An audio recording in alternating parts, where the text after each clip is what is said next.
अस्सलामुअलैकुम दोस्तों, मैं कवि निसार कोटिया आज पहुंचा हूं मालव गांव, जो कि नुहू तहसील का एक गांव है और नुहू ही जिला लगता है। तो उस गांव का जो मौजूदा सरपंच है वो अगला चुनाव भी लड़ने के लिए मैदान में आ चुका है और हम इनके पास पहुंचे हैं गांव का रुझान जानने के लिए। जो भी कुछ आगे का इरादा है इनका वो ये खुद बताएंगे, तो हम इनसे चंद सवाल पूछना चाहेंगे। पहले मैं आपका नाम जानना चाहूँगा। मेरा नाम साबिर हुसैन है। जी साबिर हुसैन, अभी जो वर्तमान में सरपंच हैं वो आप ही हैं? हाँ, मैं ही हम फिलहाल मेरा भाई था। आपके भाई सरपंच हैं या फिर आप हैं? मेरा भाई था सरपंच। आगे का चुनाव जारी है, उसमें नामांकन किसके नाम से भरा है? वह सब मेरे नाम से नाम। वो आपके नाम से है? जी तो जो सरपंची है वो तो आप ही के घर में है अभी तक, और बस सिर्फ खाली कैंडिडेट चेंज हुआ है। जी जी जी। तो मैं आपसे ये जानना चाहूँगा कि आपका जो गांव है मालव, इसमें कोई और पंचायत में कोई दूसरा गांव भी शामिल है या फिर मालव की गांव? एक ही पंचायत है मालव गांव की, अकेले मालव। अच्छा, अकेले गांव की पंचायत है। तो आपके गांव में कितनी वोट हैं? 6528 वोट है गाँव मालव। जो 6228 वोट हैं, बड़ा गांव है काफ़ी। और आपको जो 6228 वोट हैं उनमें से कितनी वोट मिलने की आपको उम्मीद है? मेरा मान कर चलना यह है कि मुझे 2000 के आसपास मुझे वोट मिलेंगे। तो आपके जो उम्मीदवार हैं, यहाँ पे कितने उम्मीदवार खड़े हैं गांव में? 5-6 कैंडिडेट हैं जी। तो आप जो अपने मुकाबले में जो कैंडिडेट मान के चल रहे हैं वो कौन है आपके नज़र से? मुझे तो अभी ऐसा कुछ महसूस नहीं हो पा रहा है कौन सा मुकाबले में आएगा। अभी तो कुछ मामला उनका क्लियरिटी नहीं हो पा रही है। तो अगर 6200 वोटों में से आपको 2200 वोट मिलती हैं तो उनमें आपके हिसाब से कितनी जीत मानी जाए उनमें? मेरा तो जीत का मानना है कि मैं 2 साल से गांव वालों से कहता रहा हूँ कि मेरा जो जीत का आंकड़ा रहेगा वो 500 से स्टार्ट होगा इंशाल्लाह। तो जो आप ये जीत का दावा कर रहे हैं और वर्तमान में आप सरपंच हैं, 7 साल का सरपंची का जो जो पिछला दौर है जो चला, जो निकल गया है, तो ये प्लान 5 साल तक चला है। तो उसमें ऐसा कौन सा काम आपने किया है जिसके भरोसे आप जीत का दावा कर रहे हैं? सबसे पहले तो मैंने अमन शांति कायम करवाई गांव में, भाईचारा कायम कराया, कोई दंगा फिसाद ऐसा नहीं होने दिया जिससे कि माहौल ख़राब हो। 5 साल मेरा जो पीरियड रहा 5 साल का, उसमें आप लोगों से जाकर पूछ सकते हैं कि आपने जो ये सरपंची चली है इसमें कितना अच्छा गांव के लिए सरपंच साबित हुआ। इसीलिए मैं 500 वोटों की जीत का दावा करता हूं जो मुझे गांव का सिरा आज मिल रहा है। और जो गांव में विकास के कार्य हैं वो आपने ऐसे कौन से कार्य किए हैं जिसके लिए लोग आपको वोट देने के लिए बिल्कुल तैयार रहेंगे? पहले मैं जब सरपंच बना था उस टाइम हमने स्कूल की मीटिंग करी थी, एजुकेशन के ऊपर मीटिंग हुई थी। तो मैंने प्रिंसिपल साहब से एक ही बात कही थी, आप एजुकेशन में जो मेरी मदद चाहेंगे मैं मदद करूंगा, लेकिन आप मुझे किसी ऐसा महसूस ना हो कि जो मेरी एजुकेशन स्कूल किसी और स्कूलों से पीछे रहे। तो फिर आपने स्कूल का जो रिजल्ट देखा उसमें फिर क्या मिला आपको? माड़व बेहतर रिजल्ट रहता है, माड़व का अच्छा स्कूल है, अच्छा डिसिप्लिन से चलता है। और जो विकास की बातें हैं गांव की, 2016 में हमने चार्ज लिया था। उस टाइम कुछ ऐसी जगह भी थी कि जहाँ तक लोग नहीं पहुँच पाते थे गंदगी की वजह से। अगर जो बारिश हो जाती थी तो मैयत भी नहीं जा पाती थी। और उनको मैंने उस स्टेज तक इस गांव को काम कराए। शायद ये लोग मिसाल बताते हैं कि 50 साल का रिकॉर्ड पहले 5 साल में टूटा। और ये हरियाणा प्रदेश सरकार माननीय मुख्यमंत्री मनोहर लाल की देन थी। सरकार ने सहयोग किया, मैंने मांगा, सरकार ने दिया, और काफ़ी विकास कार्य इस गांव में हुए। आज जो ये गांव नक्शे पे, आप गांव में जाकर देखें, आपने और भी गांव देखे होंगे, मेवली भी गए आप और भी बता रहे हैं, तो मुझे लगता है कि मेरा सा गांव सफाई के एतबार से किसी नहीं है। गांव में जो आपके शिक्षा के एतबार से कितने बच्चे ऐसे हैं कि जो एजुकेशन में जो टॉप लेवल पे चल रहे हैं बच्चे? काफ़ी बच्चे हमारे खेल कूद में भी, शिक्षा में भी काफ़ी बच्चे अच्छे आ रहे हैं। और हमारे ऊपर तक जो पढ़ाई के +2 करके बाहर जा रहे हैं बच्चे, और वहाँ भी मैं उम्मीद कर रहा हूँ कि वह रिज़ल्ट उनका अच्छा आएगा।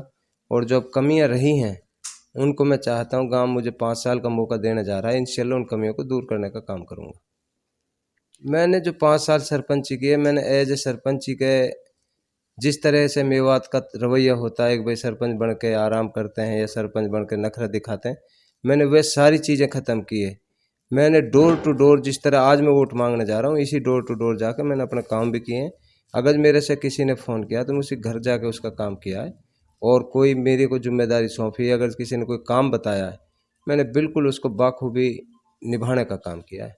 तो सरपंच साहब, जब आप अब की बार आपको अल्लाह ताला इज्जत दे, गांव की तरफ से आपको पूरा सपोर्ट मिले, वोट मिले और आप सरपंच बन जाएं, तो प्राथमिकता क्या होगी आपकी? कौन सा काम सबसे पहले आप करना चाहेंगे? मेरी प्राथमिकता ये होगी कि जैसे गांव के एजुकेशन का मामला है, हमारे यंग लड़के इंटरेस्टेड हैं इस काम में, उनकी कमेटी गठित करी जाएगी और उन कमेटी के माध्यम से जो भी वो फैसला एक साथ होकर लेंगे, हम उसके लिए जी तोड़ प्रयास करेंगे। चाहे हमने किसी सरकार से किसी चीज़ के लिए मांग करनी पड़े, हम बिल्कुल हरगिज उसमें कमी नहीं छोड़ेंगे कमेटी के द्वारा।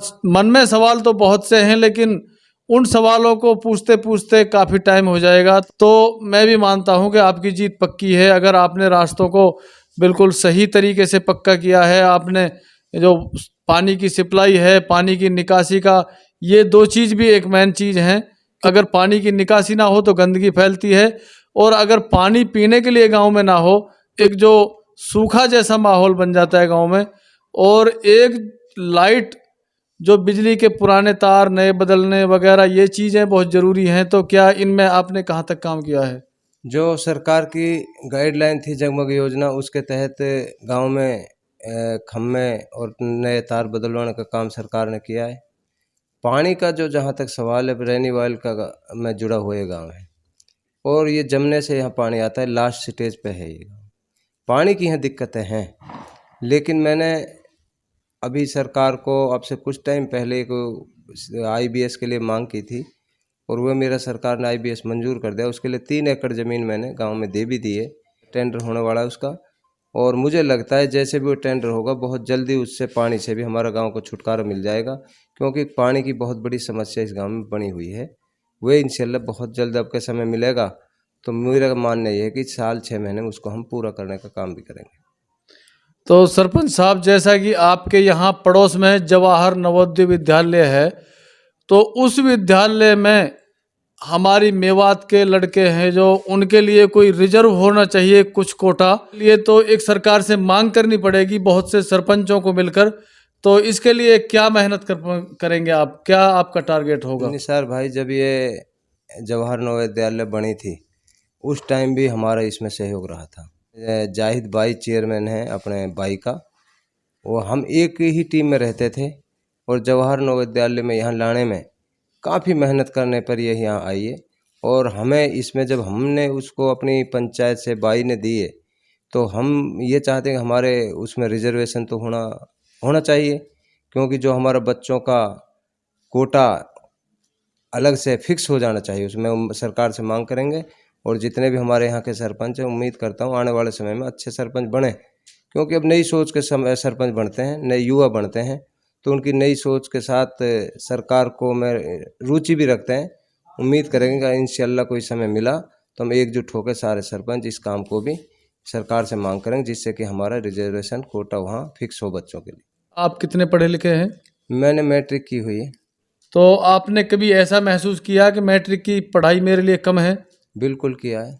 मैं कई बार विदेशों में गया हूँ, वहाँ मुझे महसूस होता है कि इंग्लिश बोलते हैं, वही हमारी समझ में इंग्लिश में काफ़ी दिक्कत होती थी।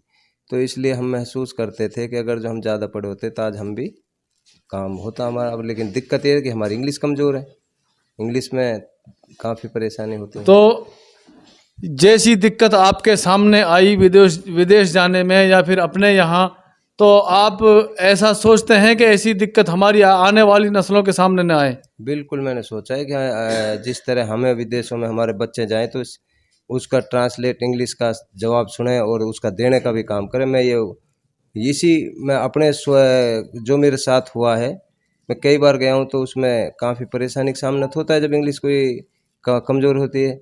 तो मैं उम्मीद करता हूं कि हमारा बच्चों के सामने कठिनाइयों का सामना ना करना पड़े, इसलिए हम एजुकेशन पे ज़्यादा से ज़्यादा जोर देने का काम करेंगे। और सरपंच साहब, एक सवाल मेरे मन में और है, लेकिन वो जिम्मेदारी हमारी सभी की बनती है, सारे ग्रामवासियों की जिम्मेदारी बनती है, सारे और जिम्मेदारान की जिम्मेदारी बनती है, लेकिन सरपंच है जो, वो एक सब पंचों के ऊपर होता है। ताकि आज हमारे एरिया में ज़्यादातर बुराइयां फैल रही हैं, जैसे दारू पीना है, गांजा है और तरह तरह की एक कोकीन नाम लेते हैं, पता नहीं क्या क्या चीज़ें हैं। तो उनके बारे में जैसे मान लो ये ठेका खुले हुए हैं, अगर कोई सरपंच मना करे तो कोई ठेका नहीं खोल सकता। और जो ठेका खुले हुए हैं जिनसे बुराइयां फैल रही हैं, तो उनके बारे में आप खुद क्या करना चाहेंगे और लोग और बाकी सरपंचों को क्या संदेश देना चाहेंगे? अब से पहले कुछ टाइम पहले सरकार ने प्रस्ताव मांगा था कि भाई जिन गांव में ठेका खुलवाना प्रस्ताव दे दो।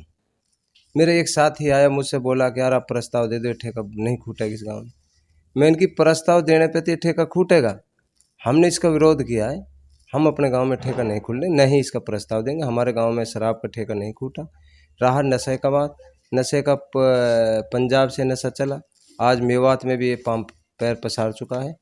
और मैं सरकार से उम्मीद करता हूँ, अभी हमारे अनिल विज साहब ने भी इसमें काफ़ी दिलचस्पी दिखाई थी, और अगर जो सारे अफसरान इसको एक सीरियस लेके चलें तो ये नशा पे काफ़ी काबू पाया जा सकता है, जिससे कि बच्चों की ज़िंदगी बच सकती है।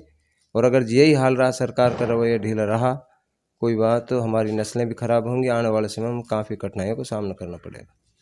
तो ये बिल्कुल आपकी बात सच है, क्योंकि जो आने वाली नस्लें हैं उनको नशे से इतना लगाव हो चुका है, एक दूसरे के साथ में रहकर मेरा लड़का करता है तो तुम्हारा सीखता है, तुम्हारा सीखता है तो तीसरे का सीखता है, इसी तरह से इसकी चैन बनी हुई है। मैं तो सभी लोगों से यही कहना चाहूँगा कि इस चीज़ पर ख़ास तौर से गौर की जाए, क्योंकि बच्चे अगर हमारे भटक गए तो बेदखल समझो हमें फिर अपने इस दीन से भी और दुनिया से भी, क्योंकि वो बच्चे ना दुनिया के रहते हैं ना दीन के रहते हैं। एक जो आज इलेक्शन का दौर चल रहा है, तो सरपंच साहब क्या करना चाहेंगे, इसलिए मैंने सरपंच साहब से ये सवाल कर दिया।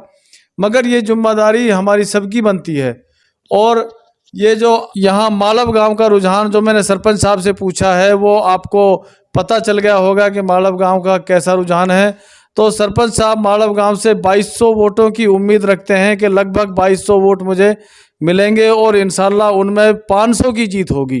तो ये सरपंच साहब साबिर हुसैन जो अपना 2200 वोटों का दावा कर रहे हैं, तो उनमें 500 की जीत अपनी बता रहे हैं। तो ये था मालव गांव का रुझान। इसी तरह के रुझान हम इंशाल्लाह और गांवों के भी आपको बताते रहेंगे। तो इंतज़ार करें हमारी अगली अपडेट का। तब तक के लिए अस्सलाम वालेकुम, नमस्कार, सत श्री अकाल, खुदा हाफिज।